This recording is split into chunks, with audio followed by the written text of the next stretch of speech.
আমি আপনাকে বিয়ে করতে চাই গোমরামুখ বদ্রাকে এমপি সাহেব। আপনি যদি আমাকে বিয়ে করতে আগ্রহী থাকেন তাহলে এই নাম্বারে যোগাযোগ করুন। ধন্যবাদ।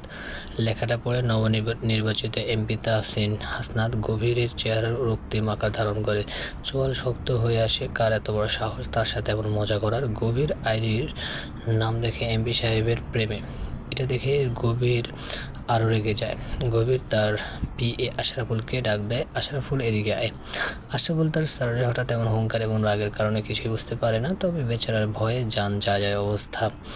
আশরাফুল কাঁপা কাঁপা গলায় বলে ওঠে, জি স্যার, কিছু হয়েছে? গভীর আইডির স্ক্রিনশটটা আশরাফুলের ফোনে পাঠিয়ে বলে ওঠে, এই আইডির মেয়েটার পরিচয় আমি 24 ঘন্টার মধ্যে চাই, নয়তো তোমার চাকরি আমি নোট করে দেব। এই বলে এমপি তাহসিন হাসনাতকে গভীর হনন করে সেখান থেকে চলে যায়। গভীর এসেছিল কলেজের একটা অনুষ্ঠানে, সেখানে বক্তৃতা শেষ করে নামতেই তার ফোনে এরকম একটা মেসেজ আসে। অন্যদিকে 6 জনের একটি গ্যাং বসে আছে কলেজের পিছনের দিকে একটা বটগাছের নিচে। একটা মেয়ে হাসতে হাসতে গড়াগড়ি খাচ্ছে। তার মধ্য থেকে একটি মেয়ে বলে ওঠে, এটা কি ঠিক হলো যারা? উনি যদি তোকে খুঁজে বের করেন তাহলে কিন্তু তোর কপালে শনি আছে। যারা ডোন্ট কেয়ার ভাব নিয়ে বলে, আরে ওই বদরাগী গোমরা মুখে এমপি আমাকে কোথায় খুঁজে পাবে আজব? আর এত সময় আছে নাকি তার কাছে যে আমাকে খুঁজে বের করবে? তোরা শুধু দেখতে থাক ওই এমপি সাহেবকে আমি কীভাবে না চাই। যারার কথা শুনে আরেকটা মেয়ে বলে ওঠে, যাই বলিস যারা, আমার কিন্তু ভয় করছে। ওই এমপি সাহেব যে আগে শুনেছি ধরা খেলে একদম খতম করে দেবে। যারা ওদের কথায় পাত্তা না দিয়ে বলে, এসব নিয়ে এখন চিন্তা করতে হবে না, চল ক্যান্টিনে যাই, খিদে পেয়েছে, কিছু খেতে হবে, নয়তো পেটের ইঁদুরগুলো ছুঁচু করবে। যারা এমন খাপ ছাড়া কথায় বন্ধু মহলে সবাই হতাশ হয়। এই মেয়ে যা চাইবে তাই করবে, কারো কথা শুনবে না। তাই আর কি করা, সবাই ক্যান্টিন থেকে রওনা দেয়। মাহবুবা রহমান যারা, সবাই যারা বলে ডাকে তাকে। কলেজের প্রথম বর্ষের ছাত্রী। বন্ধু মহলে মীরা, ঝিনুক, সাগর, তুহিন আর মাহিন, এরা 6 জনে এর একটা গ্যাং। সবসময় 6 জন একসাথে থাকে। আর তাদের বন্ধু মহলের একমাত্র মধ্যমণি হলো যারা, একদম শয়তানের নানি, দুষ্টদের মধ্যে সেরাদের সেরা। কলেজের সবাই সে একাই মাতিয়ে রাখে। অনেকে তাকে দেখলে ভয়ও পায়, কারণ যার পিছনে লাগবে তার জীবন একেবারে তেজপাতা বানিয়ে ছাড়বে। আশরাফুল আইরির নামের দিকে কিছুক্ষণ তাকিয়ে থাকে, তারপর বিড়বিড় করে বলে, এমপি সাহেবের প্রেমে এটা আবার কে? আর এই রাগে এমপি সাহেবের প্রেমেই বা পড়বে কে? স্যার যে রাগী, স্যার যেদিন বিয়ে করবে সেদিন রাগের ঠেলায় বউ সেদিন রাতে পালিয়ে যাবে। কিন্তু আমি কিভাবে মেয়েটাকে খুঁজে বের করবো? ধৈর্য চাই, এখনই এটার আমদানি হতে হলো। গভীর বাড়িতে এসে নিজের রুমে সব জিনিস ভাঙচুর করছে আর রাগে ফুসফুস করছে, কারণ সে কোনো কারণে মেয়েদের সহ্য করতে পারেন না। তার উপর মেয়েটা তাকে অপমান করে কথা বলেছে, তাকে গোমরা মুখোপাধ্যায়কে বলেছে। কত বড় সাহস মেয়েটার! শেখ তাহসিন হাসনাত গভীরকে এসব কথা বলে। গভীর বিড়বিড় করে বলে, তোমাকে তো আমি খুঁজে বের করবো মেয়ে, তুমি পৃথিবীর যে কোণে লুকিয়ে থাকো না কেন, তোমাকে তো এই শেখ তাহসিন হাসনাত গভীরের হাতে ধরা দিতেই হবে, অ্যাট এনি কস্ট। কলেজ শেষে যারা বন্ধুদের থেকে বিদায় নিয়ে টিউশনি পড়াতে চলে যায়। যারা 2টো টিউশনি পড়ে, শেষ দুষ্টি হলে মা বাবা দায়িত্বশীল মেয়ে, মধ্যবিত্ত পরিবারের মেয়ে। সে একটা ছোট ভাই আছে, তাই শেষ চায় সবসময় বাবাকে সাহায্য করতে, যদিও তার বাবা রাশেদ আহমদ নিষেধ করেন। কিন্তু যারা কি আর সোনার পাত্রী, সে চেয়েছিল চাকরি করবে, কিন্তু সবেমাত্র কলেজে পড়ুয়া ছাত্রী, সে তাকে কি আদৌ কেউ চাকরি দেবে? তাই সে টিউশনি করে যা টাকা পায় তাতে তার খরচের টাকা হয়ে যায়। যারা যাচ্ছিল স্টুডেন্টের বাসা থেকে হেঁটে হেঁটে যাচ্ছিল, হঠাৎ যারা চোখে পড়ে একটা 6-7 বছরের একটা বাচ্চা ছেলে রাস্তার পাশে বসে কান্না করছে। শরীরে জীর্ণ শীর্ণ পোশাক জড়ানো, হাতে পায়ে ময়লা লেগে আছে। যারা খুব মায়া হয়, যারা এগিয়ে এসে ছেলেটার কাছে গিয়ে হাঁটু গেড়ে বসে আদুরে কণ্ঠে জিজ্ঞেস করে, কি হয়েছে বাবু তোমার, এভাবে কান্না করছো কেন? ছেলেটা কান্না মিশ্রিত চোখ তুলে তাকে যারা দিকে, সেই চোখে ছিল অসহায়ত্ব, ক্ষুধার যন্ত্রণা, যা থেকে যারার ভিতরটা নড়ে চড়ে ওঠে। ছেলেটাকে দেখে বোঝা যাচ্ছে কিছু খায়নি, মুখটা কেমন শুকনো হয়ে আছে। যারা ছেলেটাকে বলে, তুমি কিছু খাবে? ছেলেটা উপর নিচ মাথা নাড়ায়। যারা ছেলেটাকে উঠিয়ে নিজের সাথে নিয়ে একটা দোকানে যায়, সেখান থেকে অনেকগুলো খাবার কিনে ছেলেটার হাতে দেয়। ছেলেটা তো খুব খুশি, ছেলেটার মুখে হাসি ফোটাতে পেরে। যারার মনে যেন এক আকাশ পরিমাণ সুখ সে পেয়ে গেছে, হৃদয় কেমন প্রশান্তি অনুভব করছে। ছেলেটা বলে, আপা আপনি খুব ভালো। যারা মুচকি হাসে ছেলেটার কপালে চুমু দিয়ে বলে, তুমিও অনেক ভালো বাবু। আর এসব কিছু এতক্ষণ একজন এক দৃষ্টিতে পর্যবেক্ষণ করে চলেছে। তার চোখে মুগ্ধতার ছোঁয়া তাহসিনের গাড়ি এদিক দিয়ে যাচ্ছিল, কিন্তু জ্যাম লাগায় গাড়িটা থামাতে হয়। তাহসিন ল্যাপটপে কাজ করছিল, কিন্তু গাড়ি না চলায় বিরক্ত নিয়ে বাইরের দিকে তাকায়। তখনই দেখতে পায় একটা দ্রুত জীর্ণ শীর্ণ ক্রন্দনরত সেই ছেলেটার কাছে যেতে প্রথমে ভ্রু কুঁচকে তাকালো, ধীরে ধীরে সেটা শিথিল হয়ে যায়। আর দেখতে পায় মেয়েটার কর্মকাণ্ড। মেয়েটা অসম্ভব মায়াবী দেখতে, তার সাথে যা বোঝা গেল মেয়েটির মমতাময়, তার মনে অনেক মায়া। তা না হলে কি এই যুগে এসে কোনো মেয়ে রাস্তার ফুটপাতে বাচ্চাদের কাছে আসে? অন্য কেউ হলে হয়তো নাক ছিটকাতো, ছি করে চলে যেত। তবে এই মেয়েটা ভিন্ন, যা তাহসিনকে মুগ্ধ করেছে। তাহসিনকে সে কখন থেকে এক দৃষ্টিতে এক জায়গায় তাকিয়ে থাকতে দেখে আশরাফুলের ভ্রু কুঁচকে যায়। সে ভাবে স্যার আবার এভাবে কী দেখছে তাকিয়ে। তাহসিনের চাহনি লক্ষ্য করে আশরাফুল তাকায় সেদিকে, আর সেখানে যারাকে দেখতে পায়, যা দেখে আশরাফুলের হেঁচকি উঠেছে। এটা কি সে কী দেখছে? তার নারী বিদ্বেষী স্যার নাকি এতক্ষণ ধরে একটা মেয়েকে দেখছে, তাও আবার মুগ্ধতার নজরে? এটাও সম্ভব? আশরাফুল মনে মনে বলে, স্যার কি আবার জেনে ধরল না তো? হঠাৎ গাড়ির হর্নে তাহসিনের ধ্যান ফিরে আসে। তাহসিন নিজেও অবাক, এতক্ষণ ধরে সে একটা মেয়েকে দেখেছিল। এটা ভেবে তার আরও বিরক্ত লাগে, যেখানে এই 28 বছর বয়সে কোনো মেয়েকে 5 সেকেন্ডে চেয়ে দেখেছে নাকি সন্দেহ। আর সেই জায়গায় এই মেয়েটাকে এতক্ষণ ধরে চেয়ে দেখেছিল। তবে মেয়েটার মাঝে কিছু একটা আছে, তা না হলে কি তার দৃষ্টি এতক্ষণ আটকে থাকতে পারে? তাহসিন এসব চিন্তা মাথা থেকে ঝেড়ে ফেলে আবারও কাছে মন দেয় আর আপন মনে গাড়ি চালাতে থাকে। তবে আশরাফুল শান্তি পাচ্ছে না, তার মনে বারবার স্যারকে প্রশ্ন জাগছে, কিন্তু আপাতত তার সব প্রশ্নের পুঁটলি বেঁধে মনে রেখে দিচ্ছে, নয়তো তার স্যারে তাকে সাবান ছাড়াই ধুয়ে দেবে। রাতে যারা শুয়ে ফোনে স্ক্রল করছে, হঠাৎ এমপি সাহেবের কথা মনে পড়তে তাহসিনের আইডিতে গিয়ে ঢুকে এক এক করে তাহসিনের ছবি দেখতে থাকে। তাহসিন তো দেখতে পুরাই মাশাআল্লাহ সুদর্শন, সুপুরুষ, মেয়েদের ক্রাশ। তাহসিনের ছবি কমেন্ট বক্সে মেয়েদের কমেন্টে সরাসরি লাভ রিয়েক্ট, আরও কত কমেন্ট করছে মেয়েরা, তা দেখে যারা মুখ ভেঙছে যে। তবে তাহসিন একটা কমেন্টে এরও রিপ্লাই দেয়নি। যারা মাথায় একটা দুষ্টু বুদ্ধি খেলেছে, একটা কমেন্টে লেখা আই লাভ ইউ জান। যারা সেই কমেন্টের নিচে গিয়ে রিপ্লাই দেয়, এই মেয়ে কাকে আই লাভ ইউ বলছো? তোমার সাহস কী করে হয় আমার জামাই জানকে আই লাভ ইউ বলার? আচ্ছা, মাত্র আমাদের বিয়ে হলো আর তোমরা আমার সংসারটাকে ভাঙতে বসেছো। আরেকবার এমন কমেন্ট করলে চুল ছেড়ে টাকলু বানিয়ে দেবো বলে দিলাম। কমেন্টটা করে যারা হাসতে থাকে, আর সাথে সাথে তার ফোনে তার বন্ধু মহলে গ্রুপ কল আসে, যারা ওদের কাছে এসব বলে। এক একটা তো ভয়ে শেষ। তুহিন বলে, এটা কি করতে গেলি ফাজিল মাইয়া? তুই ফাঁসবি, সাথে আমাদেরকে ফাঁসাবি বজ্জাত মাইয়া। যারা গা ছাড়া ভাব নিয়ে বলে, যা তো তুই ওই এমপিকে, আমি ভয় পাই নাকি? তাহসিন ওয়াশরুম থেকে ফ্রেশ হয়ে এসেছে সবেমাত্র, তার ফোনে নোটিফিকেশনের ঠেলায় টিকে যাচ্ছে না। ফোনটা হাতে নিয়ে দেখতে পায় কমেন্টের বন্যা। তাহসিনের বন্ধুরা একের পর এক মেসেজ দিচ্ছে আর বলছে, কিরে তাহসিন, খুব তো বলেছিলি বিয়ে করবে না, আর এখন তো দেখছি আমাদেরকে না জানি বিয়ে সেরে ফেলেছিস। তুই তো দেখছি বন্ধুর নামের কলঙ্ক রে। এইসব দেখে তাহসিনের মাথা গরম হয়ে যায়। আবার ওই মেয়েটাকে তো দেখে নেবে। তাহসিন রেগে চড়ে আশরাফুলকে ডাকতে থাকে।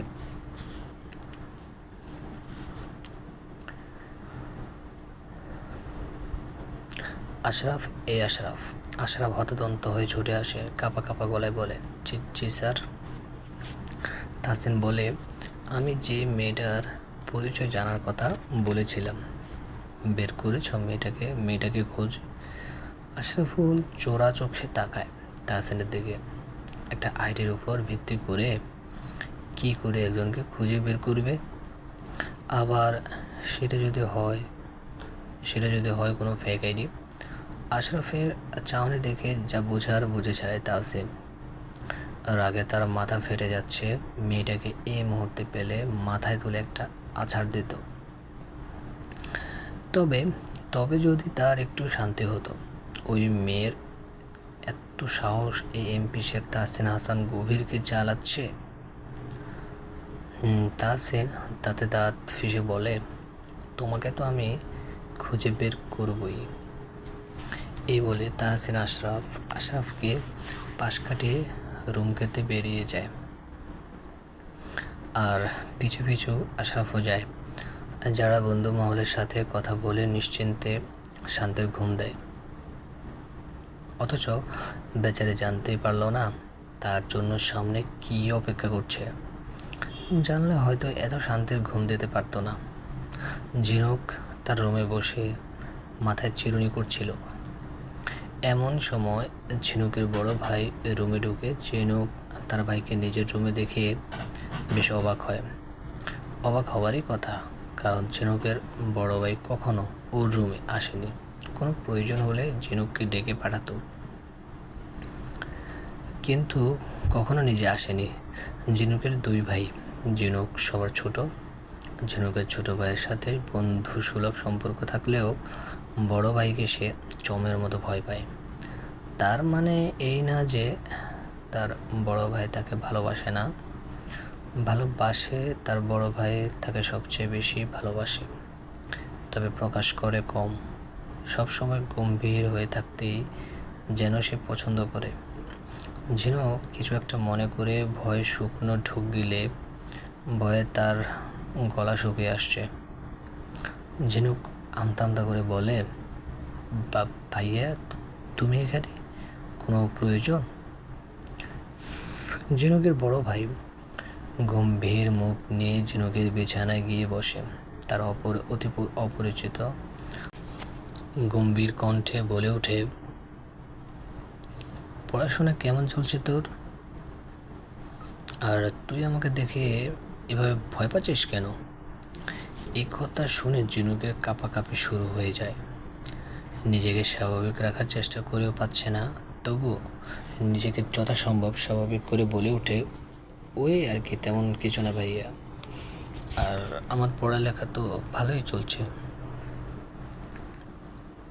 ঝিনুকের ভাই ঝিনুকের দিকে কিছুক্ষণ তীক্ষ্ণ নজরে তাকিয়ে বলে ওঠে, আচ্ছা ঘুমিয়ে পড়, বেশি রাত জাগা ভালো না, আর কোনো অসুবিধা হলে বলিস। এই বলে আর এক মুহূর্ত দেরি না করে রুম থেকে বেরিয়ে যায়। কিন্তু তার ঠোঁটের কোণে বাঁকা হাসিটা ঝিনুকের চোখ এড়ায় না। ঝিনুক বিছানায় বসে স্বস্তি নিঃশ্বাস ফেলে, তবে তার টেনশন হচ্ছে অন্য জায়গায়। তার ধারণা যদি সঠিক হয় তাহলে কিছু একটা হবে সামনে, যা মোটে ভালোর দিকে ইঙ্গিত দেয় না। পরের দিন সকালে যারা ঘুম থেকে উঠে নামাজ পড়ে, নিচে গিয়ে সবার জন্য চা তৈরি করে। এটা যারা প্রতিদিনের অভ্যেস। সকালে নামাজ পড়ে চা বানিয়ে বাবা মায়ের সাথে বসে আড্ডা দিবে আর চা খাবে। এতে যারার মনটা ফ্রেশ থাকে, আর সাথে বাবা মায়ের সাথেও কিছুটা সুন্দর মুহূর্ত কাটানো যায়। এটাই তো পৃথিবীর মধ্যে সবচেয়ে সুন্দর মুহূর্ত, যা যারা প্রতিদিন উপভোগ করে। স্মৃতির পাতায় এঁকে নেয় সে এই মুহূর্তগুলো, যেন কোনো এক দিনে সেই স্মৃতিগুলো মনে করে আনমনে তার মন ভালো হয়ে যায়। তার ঠোঁটে ফুটে ওঠে ভালো লাগার এক হাসি। যারার বাবা মাও এই মুহূর্তটাকে ভীষণ উপভোগ করে। মেয়ের সাথে গল্প করে তারাও যেন মেয়ের সাথে হারিয়ে যায় তাদের সোনালি দিনের ফেলে আসে সে অতীতে। তখন তারাও হয়ে ওঠে যারার মতো কিশোর কিশোরী। যারার কাছে এই মুহূর্তগুলো দারুণ লাগে। যারা চা তৈরি করে বাবা মায়ের রুমে যায়, গিয়ে দেখে যারা বাবা মা বেলকনিতে পাতানো চেয়ারে বসে আছে। যারা বলে, চা গরম চা গরম, এই যে আপনাদের চা নিয়ে হাজির হয়ে গেলাম মহারাজা আর মহারানী। যারার এমন কাণ্ডে যারার বাবা মা দুজনেই হাসে। মেয়েকে কাছে নিয়ে কপালের চুমু এঁকে দিয়ে বলে, আমার দুষ্ট আম্মা জান, আমরা এতক্ষণ আপনারই অপেক্ষা করছিলাম। যারা বাবা মায়ের এই আদরটুকু প্রতিদিন সকালেই অনুভব করে। যারা ঠোঁটে হাসি ফুটে ওঠে, সেও বসে চা খেতে খেতে আড্ডা দেয়। কলেজে ঝিনুককে দেখে কেমন অশান্ত লাগছে, বারবার হাঁসফাঁস করছে। যারা তা দেখে বলে ওঠে, কিরে তোর আবার কী হলো, এমনভাবে মোচড়ামুচড়ি করছিস কেন, গ্যাসে চাপ দিল না কি? কিন্তু ঝিনুক কিছু বলল না।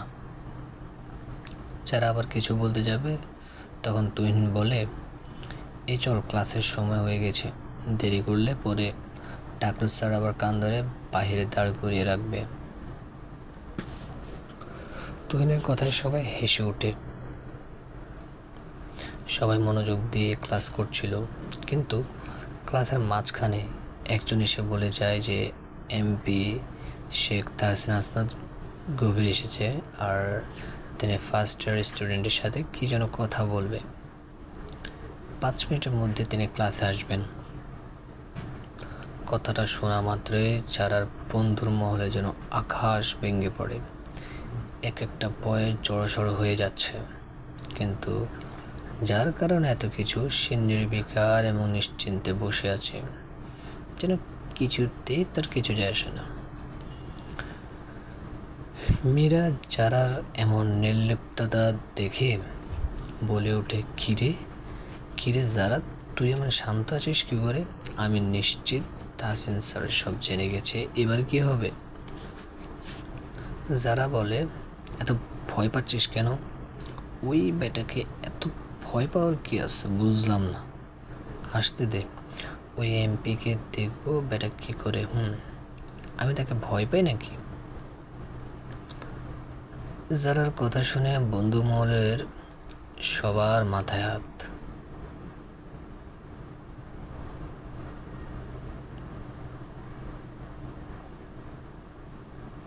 কিছুক্ষণের মাঝে এমপি শেখ তাহসিন হাসান গভীর ক্লাসরুমে প্রবেশ করে ক্লাসে সবাই উঠে একস্বরে সালাম দিয়ে বলে ওঠে, আসসালামু আলাইকুম স্যার। তাহসিন গম্ভীর স্বরে সালামের জবাব দেয়, ওয়ালাইকুম আসসালাম। তারপর ক্লাসটা সম্পূর্ণ নীরবতায় ছেয়ে যায়। তাহসিন কিছু একটা ইশারা করতে সব ছাত্রীরা একে একে বের হতে শুরু করে। ঝিনুক, তুহিন এবং বাকিরাও ভয়ে ভয়ে বেরিয়ে যায়। তার পিছু পিছু যারা যেতে নিলে তাহসিন যারার পথ আটকে বলে, এই মেয়ে কোথায় যাচ্ছ? তোমাকে যেতে বলেছি আমি। যারা ভয় না পেয়ে তাহসিনের চোখে চোখ রেখে বলে ওঠে, সবাই তো গেল, এখানে কি আমি বসে বসে আপনার সাথে প্রেমের আলাপ করার জন্য থেকে যাব নাকি আজব? যারা এমন কথা তাহসিন ভেবাচাকা খেয়ে যায়। কি বলে এই মেয়ে? এই হাঁটু বয়সী মেয়ে তাকে ভয় না পেয়ে কী করে তার চোখে চোখ রেখে কথা বলছে? মানতে হবে এই মেয়ের সাহস আছে। কথাগুলো ভেবে তাহসিন যারার দিকে তাকায়। মেয়েটা অসম্ভব মায়াবী, ওই কাজল কালো চোখে যেন হাজারো মায়ার ছড়াছড়ি। তাহসিনের কেন জানি রাগ লাগছে না, ওর কাছাকাছি আসতে পেরে যেন তাহসিনের মনে অদ্ভুত কিছু ফিল আসছে, তবে তেমনটা সে হতে দেবে না। তাহসিনের চেহারার রাগী ভাব এনে গম্ভীর কণ্ঠে বলে ওঠে, এমে তোমার সাহস তো দেখছি খুব বেশি। তুমি জানো তুমি কার সামনে দাঁড়িয়ে কথা বলছো? যারা টনকের ভাব নিয়ে চুলগুলো পিছনের দিকে ঠেলে বলে, আমার সাহস বরাবরই বেশি, আর আমি ভালো করে জানি আমি কার সামনে দাঁড়িয়ে কথা বলছি। আমি এক বদরাকি গোমরামুখ তামড়া বেড়ার সামনে দাঁড়িয়ে কথা বলছি। যারার কথা শুনে আশরাফুল ফিক করে হেসে দেয়। তাহসিন রাগের দৃষ্টিতে তাকায় আশরাফুলের দিকে, সাথে সাথে আশরাফুলের হাসি বন্ধ হয়ে যায়।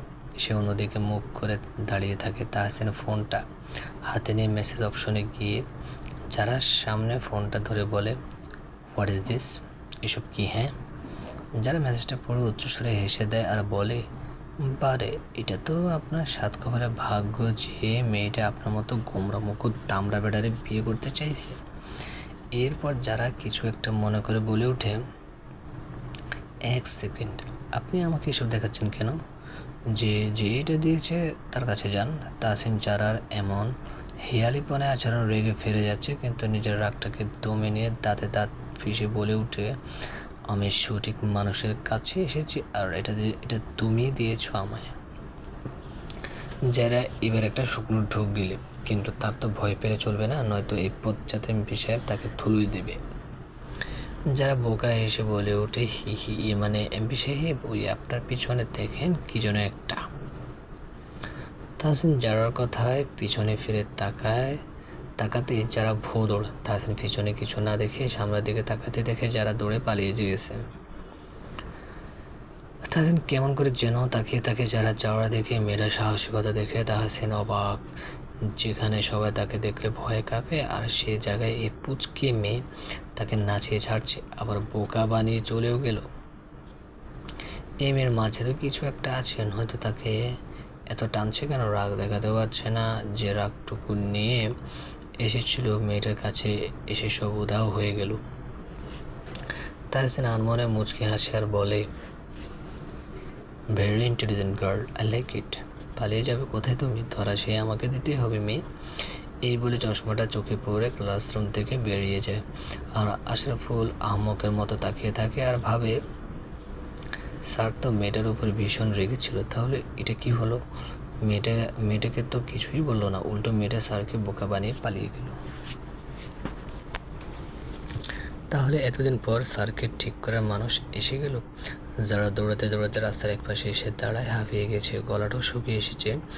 যারা নিজের ব্যাগ থেকে পানির বোতলটা বের করে একটু পানি খেয়ে গলাটা ভিজিয়ে নেয়, তারপর বিড়বিড় করে বলে, যাক বাবা, বেঁচে গেলাম। কি এমন দিয়েছি, একটু ফান করে না হয় দিয়েছি, তাই জন্য এমন সিসি ক্যামেরার মতো গোয়েন্দা ঘিরে করে বের করতে হবে কেন? খাড়ো এমপি একটা, ইস, আমার জীবনটা তেজপাতা করে দিল। শয়তান এমপি সাহেব, আমাকে এভাবে হয়রানি করানোর প্রতিশোধটা আমি নেবই নেব। আমার নামও জারা। অন্যদিকে জারার বন্ধু মহলে সবাই জারাকে খুঁজছে। কিছুক্ষণ আগে দেখেছে তারা তাহসিনকে বেরিয়ে যেতে, সেই থেকে যারাকেও খুঁজছে, কিন্তু কোথাও পাচ্ছে না। পাবে কি করে? তারা তো জানে না যে যারা এমপি সাহেবকে বোকা বানিয়ে পালিয়ে গেছে। তারা ভাবছে হয়তো তাহসিন যারাকে কিছু করেছে, যার জন্য যারা ভয় পেয়ে কোথাও লুকিয়ে আছে। ঝিনুক মনে মনে বলছে, আল্লাহ, আমার যারাকে বাঁচিয়ে দাও ওই এমপি সাহেবের থেকে, এবারের মতো বাঁচিয়ে দাও আল্লাহ। ও তো জানে না, জেনে শুনে সে বাঘের কাছে ঢুকছে। তুহিন বলছে, আগে বলছিলাম এমন পাকনামো না করতে, এখন হলো তো। মীরা বলে, তোর এসব কথা রাখ, চল দেখি যারা কোথায়। তারা কোথাও যারাকে পায় না, ফোন দিচ্ছে তবে ফোনেও পাচ্ছে না। শেষ পর্যন্ত 5 বন্ধু হতাশ হয়ে নিজ নিজ বাসায় ফিরে যায়। যারা বাসায় গিয়ে ফ্রেশ হয়ে বিছানায় বসে ফোনটা হাতে নেয়, দেখে মীরা, ঝিনুক, তুহিন, ওদের এতগুলো ফোন মেসেজ, যা দেখে যারা মুচকে হাসে। সে বারবারে মুগ্ধ হয়ে বন্ধুদের সাথে প্রতি এত ভালোবাসা দেখে সত্যি তার পরিবারের মতো একটা বন্ধু মহল সে পেয়েছে। যারা নাকি তাকে এতটা ভালোবাসে। যারা গ্রুপ কল দেয়, সবাই এসে যারাকে বকা দিতে শুরু করে। কোথায় গিয়েছিল, ফোন কেন ধরছিল না, আমাদের টেনশনে রাখলে তোর ভালো লাগে, ব্লা ব্লা। যারা বিরক্ত হয়ে বলে, আমাকে বলতে দিবি নাকি ফোনটা কেটে দেব? ঝিনুক বলে, না না মেরি মা, ফোন রাখতে হবে না, আমরা চুপ করলাম, এবার তুই বল। যারা একে একে সব বলে, এতে সবাই কিছুটা ভয় পেলেও পরক্ষণে হাসিতে ফিরে পড়ে। সাগর বলে, তুই একটা জিনিয়াস বোন, কী করে পারলি ওই এমপি বেটাকে বোকা বানাতে? তুই 1000 বছর বেঁচে থাক বোন, তোকে দিয়ে ভবিষ্যতে অনেক কাজে আসবে।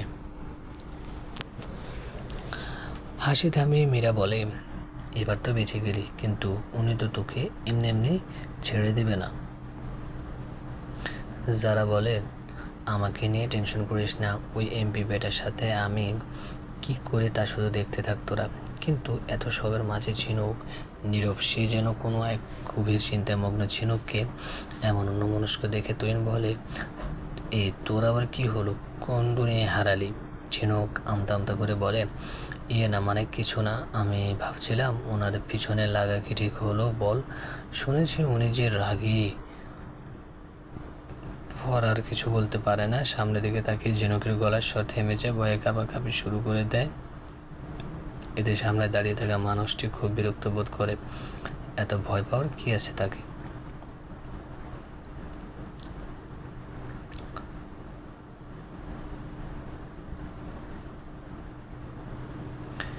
ঝিনুককে কোনো কথা বলতে না দেখে মাহিন বলে, কি করে শামুক, কথা বলিস না কেন? ঝিনুক চোখ রাঙিয়ে তাকায় মাহিনের দিকে। ঝিনুক যে কলটা ডিসকানেক্ট করতে যাবে, কিন্তু সামনে থাকা লোকটা চোখের ইশারায় ফোন কাটতে নিষেধ করে। ঝিনুক বাধ্য মেয়ের মতো তাই করে। ঝিনুকের রুমে আর কেউ না, আমাদের পথরাগী এমপি সাহেব শেখ তাহসিন আস্তাদ গভীর এসেছে। আর হ্যাঁ, তাহসিনে ঝিনুকের বড় ভাই। তাহসিন দাঁড়িয়ে থেকে সব শুনছে। এক পর্যায়ে যারা বলে ওঠে, কিরে ঝিনুক, তুই এমন ভয় পাচ্ছিস কেন? যেন মনে হচ্ছে ওই খাটাস এমপি তোর সামনে দাঁড়িয়ে আছে। আর আমি বুঝলাম না, ওই বদরাগী খাম্বাটাকে ভয় পাওয়ার কি আছে? আমি তো ওই এমপিকে এক উষ্টা দিয়ে উগান্ডায় পাঠানোর ক্ষমতা রাখি। যারার কথা শুনে ঝিনুক বাদে সবাই হেসে ওঠে। আর এদিকে ছেড়ে মা কেঁদে বাচ্চি টাইপ অবস্থা। ঝিনুক কাঁদো কাঁদো চেহারা নিয়ে তাকায় তাহসিনের দিকে। তাহসিনের চেহারা লাল হয়ে গেছে, দেখেই বোঝা যাচ্ছে ভীষণ রেগে গেছে তাহসিন। ঝিনুক আর কোনো কথা না বলে তাড়াতাড়ি ফোনটা ডিসকানেক্ট করে তাহসিনের সামনে গিয়ে অনুরোধের স্বরে বলে ওঠে, ভাইয়া ওর কথা কিছু মনে করো না প্লিজ, ও এমনি একটু দুষ্টু টাইপের, তবে খুব ভালো মেয়ে ভাইয়া, প্লিজ ভাইয়া ওর কিছু করো না। তাহসিন কোনো কথা না বলে রুম থেকে বেরিয়ে যায়। ঝিনুক এদিকে পায়চারি করছে আর বিড়বিড় করে বলছে, আল্লাহ আমার বেস্টুটাকে বাঁচাও, ওকে নিয়ে আর পারি না, যা মুখ দিয়ে আসে তাই বলে ফেলে, এত করে বলি তবুও মেয়েটা শুধরায় না, আল্লাহ তুমি রহম করো। যারা ফোন রাখতে রুমে তার মা নাসিমা বেগম আসেন। নাসিমা বেগম সারাকে বলেন, সারা তৈরি হয়নি, আমরা সন্ধ্যার ট্রেনে গ্রামে যাব। হঠাৎ গ্রামে যাওয়ার কথা শুনে যারা একটু অবাকই হয়, আর এত তাড়াহুড়োর সাথে গ্রামে যাওয়ার কথা বলছে কেন হঠাৎ। যারা তার মাকে প্রশ্ন করে, হঠাৎ গ্রামে কেন মা, আর এত তাড়াহুড়ো আবার? নাসিমা বেগম বলেন, তোর দাদু অসুস্থ, আমাদের সবাইকে দেখতে যাচ্ছে, তাই যেতে হবে। আর কোনো কথা না বলে রেডি হয়ে নে তাড়াতাড়ি, তোর বাবাও এসে পড়েছে, আমরা কিছুক্ষণের মধ্যেই রওনা দেব। এই বলে নাসিমা বেগম রুম থেকে বেরিয়ে যায়। আজ প্রায় 1 বছর পর গ্রামের বাড়িতে যাবে যারা। দাদুর অসুস্থতার কথা শুনে খারাপ লাগছে, যারার আবার অনেক দিন পর সবার সাথে দেখা হবে এটা ভেবে আবার আনন্দ লাগছে। গ্রামের অনেকে যারাকে ভীষণ পছন্দ করে, চাচিরা কাজিনরা সবাই যারাকে ভীষণ পছন্দ করে। আর যারা দাদু হামিদ আহমদ, যারা সবসময় ছোট গিন্নি বলে ডাকে, খুব আদর করে যারাকে। তবে যারার বাবার ব্যস্ততার কারণে এই 1টা বছর গ্রামে যাওয়া হয়নি। যারা রেডি হতে চলে যায় আর মনে মনে বলে, যাক বাবা, কয়দিনের জন্য ওই খাটাশ্যামি পেটা থেকে বেঁচে গেলাম, আহ কি আনন্দ, আকাশে বাতাসে। এই বলে উড়াধুরা নাচতে শুরু করে, কিন্তু যখন দাদুর অসুস্থতার কথা মনে পড়ে তখন নাচ বন্ধ হয়ে যায় এবং মুখটা মলিন করে ওয়াশরুমে চলে যায়। রাতে তাহসিন ছাদে দাঁড়িয়ে সিগারেট খাচ্ছে আর আকাশের পানে তাকে সিগারেটের ধোঁয়া শূন্য উড়িয়ে দিচ্ছে। হঠাৎ তাহসিনের কাঁধে কেউ হাত রাখে, হাতটা কার বুঝতে পেরে তাহসিন মুচকি হাসে, হাতের সিগারেটটা ফেলে দিয়ে পিছনে ফিরে তাকায়। পিছনে ফিরতে লোকটা তাহসিনকে উদ্দেশ্য করে বলে ওঠে, ধূমপান স্বাস্থ্যের জন্য ক্ষতিকর, তুমি জানো না, জানা সত্ত্বেও কেন খাও, কেন এমন বিষাক্ততায় নিজেকে চড়িয়ে নিচ্ছ? তাহসিন তার ছেলের হাসি হেসে বলে ওঠে,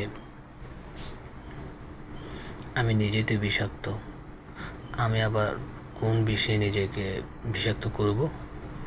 এছাড়া আমার ধারে কাছে যে জিনিস আসবে সে জিনিসই বিষে জর্জরিত হয়ে মৃত্যুর কোলে ধাবিত হবে, তাই তো আমাকে সবাই ছেড়ে যায়, কেউ আপন হয়ে আসে না আমার, তাই না? তাহসিনের এমন তিরস্কারমূলক কথায় সামনে থাকা লোকটার চোখে পানি জমে ওঠে। তীব্র অপরাধ বোধে নিজের মস্তক নুয়ে আসে। তাহসিন আবারও মুচকে হাসে, তারপর আকাশ পানে তাকিয়ে নিজের চোখের পানিটুকু লুকানোর বৃথা চেষ্টা করে।